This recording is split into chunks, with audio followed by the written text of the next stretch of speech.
Hey everyone, it's Jamie from Seasons and Ritual and Independence Street Tarot, and I'm here to talk about this beautiful dark moon in Aquarius that's happening on the 17th, and it's also our annular solar eclipse. So there actually will be a ring of fire if you are in Antarctica, but here in the States, we won't see anything. This is happening on February 17th, when is also the beginning of Chinese New Year. And what's also interesting about this for me is that it is Fat Tuesday. And so the next day will be the beginning of Lent. And, Lent is the 40 days up until Easter. And this is a time of reflection and repentance for, well, especially if you're Catholic. So, and this is showing up to me because if we were to look at a real-time map of the stars, a lot of this is happening in the constellation of Pisces, which we are leaving this era of the age of Pisces and moving into this age of Aquarius. So the fact that all of this is lining up to me is very interesting. Also, by now, Saturn has moved into Aries, so she's in there at 0 degrees of Aries. They will be in exact conjunction. Saturn and Neptune will be exact conjunction in 3 days after the dark moon. And again, we're working with that beautiful number of three, that magic number of three. So there's a lot to talk about with this dark moon in Aquarius. So I'm going to kind of keep it concise to the things that jumped out the most at me. It is at 28 degrees of Aquarius, which is to me those degrees of mastery. And I find it interesting that we are coming in at degrees of mastery with these dark moons, with this eclipse. Eclipses bring things in and bring things out rather quickly. And I was doing a party the other day in the French Quarter, and the cards that I kept throwing kept saying, it was interesting. A lot of times we kept pulling the tower and we kept pulling the star card. And the tower to me represents Uranus, things coming out of the blue. And then, of course, the star card represents Aquarius. And so everything was pointing to, what's going to happen with this eclipse? What's this going to happen with this eclipse? Um, so if there are things coming into your life and you're not really sure, we need to wait till after this eclipse happens. Things are going to be, I think, a lot clearer. That Uranus energy, the sun and the moon will be in a square with Uranus, who's still in Taurus. Um, Uranus has been in Taurus for the past 7 to 8 years. To me, that really brought in that, I mean, it did. It did bring in the Me Too movement. It started to me, dig up and start to turn the soil over because Taurus is fixed Earth and Uranus is the revolution, right? Taurus is ruled by Venus, and so it brought in that revolution to remember with that feminine energy and what it's worth and how we feel about our self-worth. And I mean we as a collective, not as a gender or a sex. So that feminine energy has got its voice back to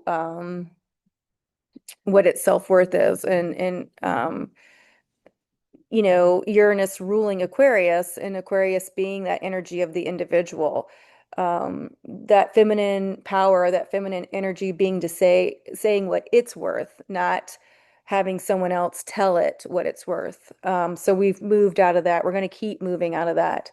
So I love that this is the sun and the moon in this dark space of that void, right? With this eclipse, with that creation, with that aha movement, because solar eclipses is the wake up call. And so the fact that the sun and the moon are squaring Uranus and Taurus, right? We've got to see, or I don't say we've got to, but I always see those squares as building blocks. We can either see them as a stopping point. How do I, there's a block here because it's a square, or we can see, okay, how do we use this to build upon? So to me, this is building upon um, what's still going to come up with that feminine energy. What's also very interesting is that Venus is an exact conjunction with the North Node, who's in Pisces. And again, to me, that goes back to that idea. And to me, I'm taking this kind of literally, um, especially being Catholic, but like that idea of, writing women out of the Bible, right? And so this eclipse with Venus being in conjunction in Pisces, it's healing that again. I wish I had a real-time map. I'm going to see how I can get one of those, you guys, so you can see how this is happening in Pisces. So then when I talk about this, you can see, um, yes, this is happening in Pisces, but as it's happening in Aquarius season, right? And see how we can bridge those together. Um, anyway, it's how we can bridge those together because Aquarius is bringing in this new energy, and I really do think it's helping heal that old age of Pisces. And like I said, where women were written out of the Bible, women were written out of, or I say women, but I also just want to say the feminine energy and all that it possesses.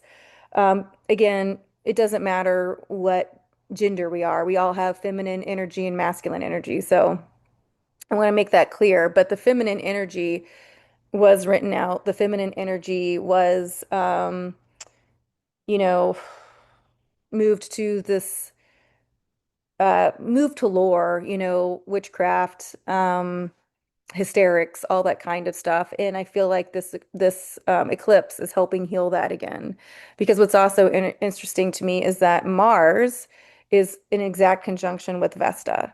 And we talk about Vesta, who heals, who is the hearth and home, like the flame of the hearth and home.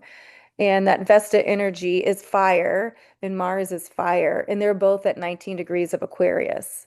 So it's like Mars is bringing in that masculine energy, is bringing in again this feminine energy, um, of how it's supposed to be, of being in this alignment, right? How we can move forward with the fire, and the fire just isn't seen as, a masculine term. And even I, when I do my tarot readings, I always say that masculine energy is what moves us.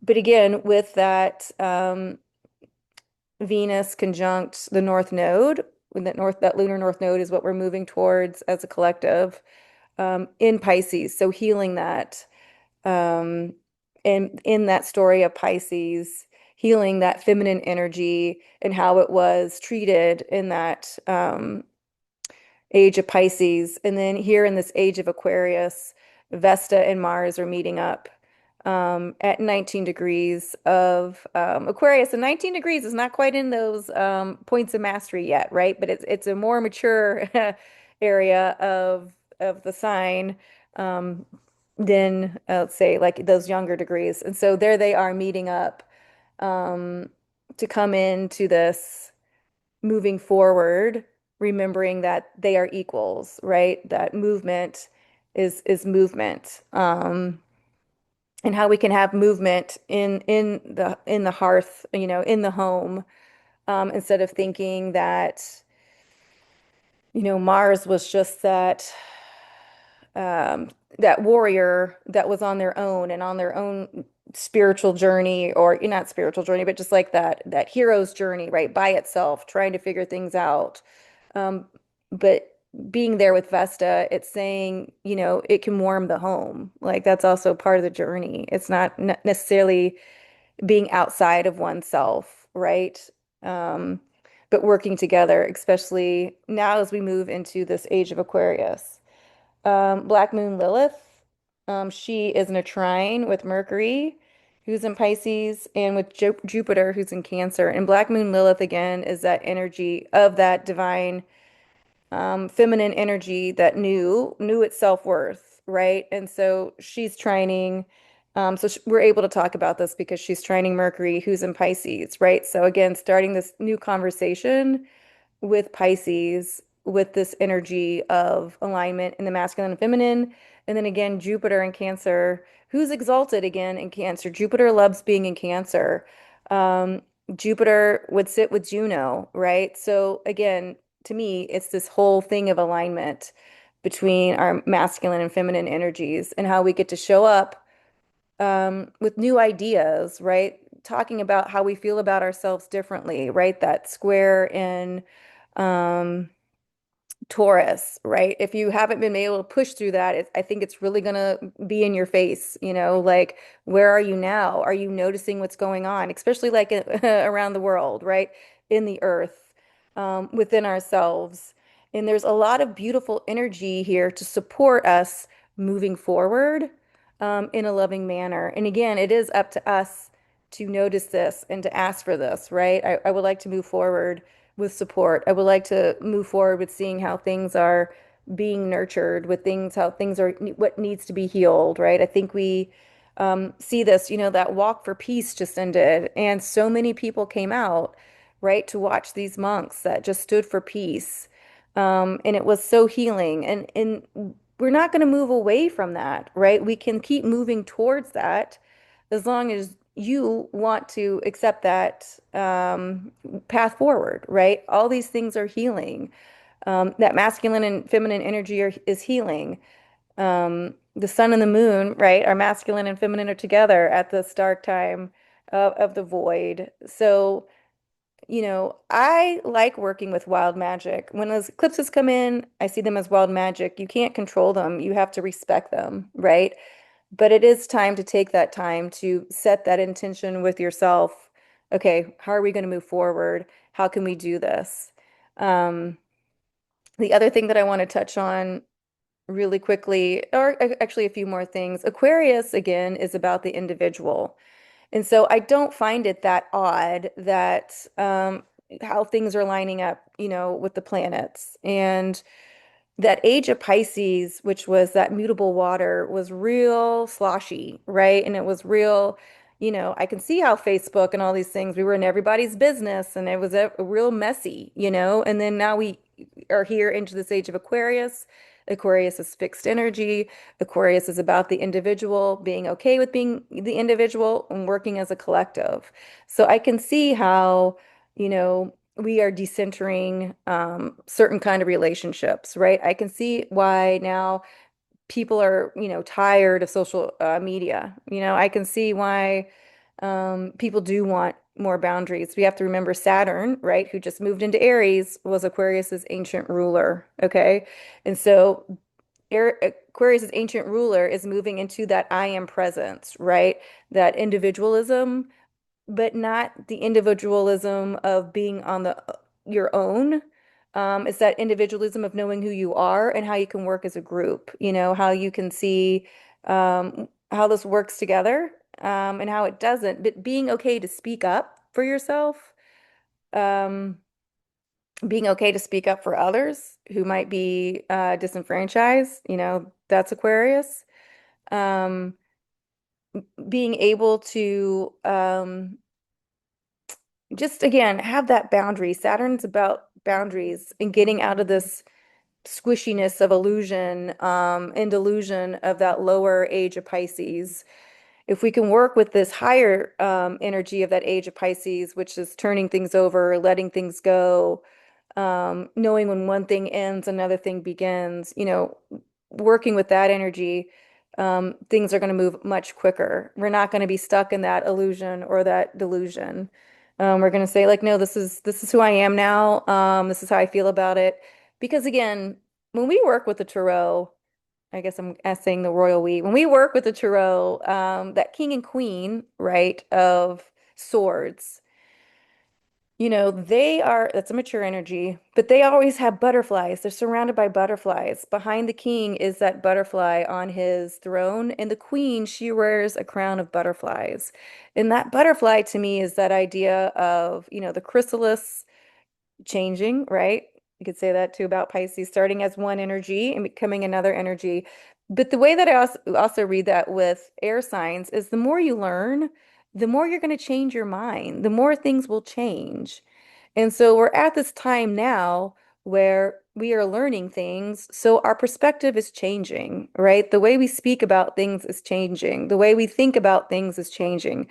So it's okay to work with this change. It's okay to say, I just saw it like this for so long and now here we are, right?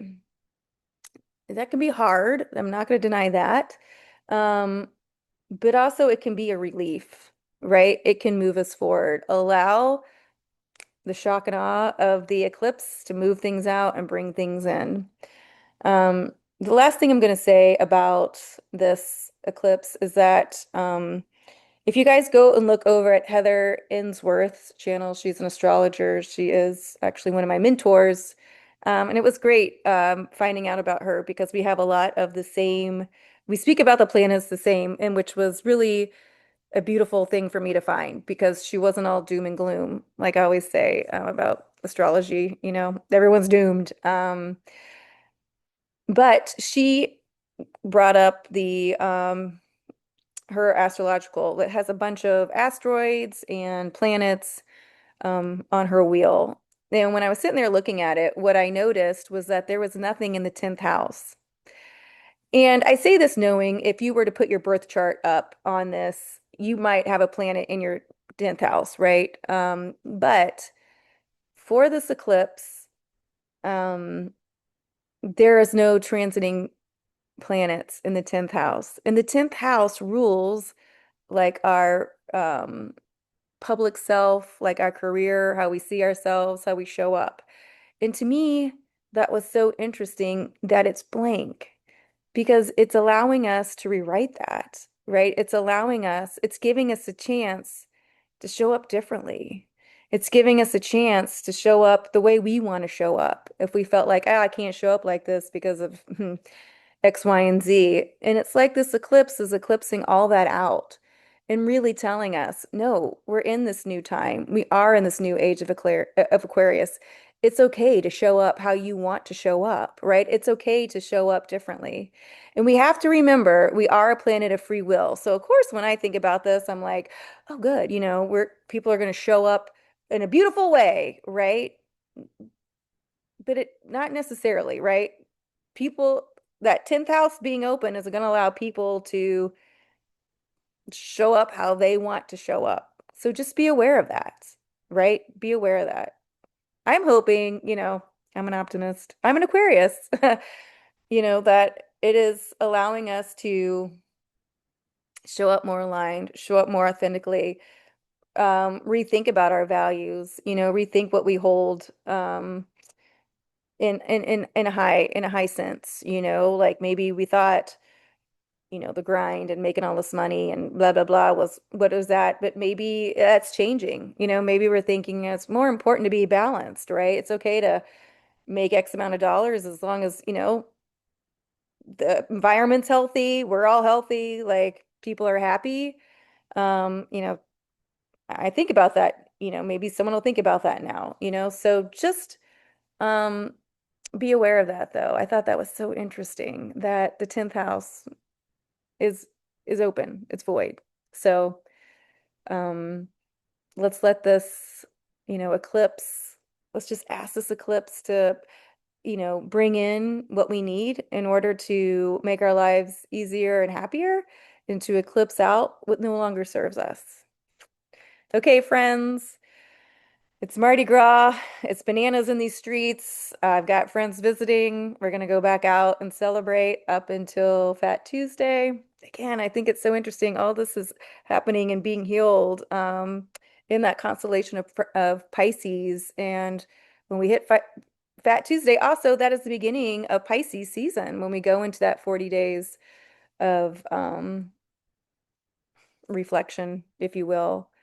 Um, and then 3 days after the 17th, Saturn and Neptune will be 100% conjunct. That means like the same numbers in Aries. So it is like this in the Chinese New Year, the year of the fire horse, things are going to start moving super fast. Again, it's the Wheel of Fortune this year, the number 10 card. The way we stay grounded is to stay mindful, stay present, and see ourselves in the center of the wheel. What a way to start this off, right? With this annular eclipse. So if you guys need any help or would like a reading, just reach out to me. We can always set that up. Till then, have a great dark moon in Aquarius. Happy Mardi Gras and happy Lunar New Year. Okay, till then.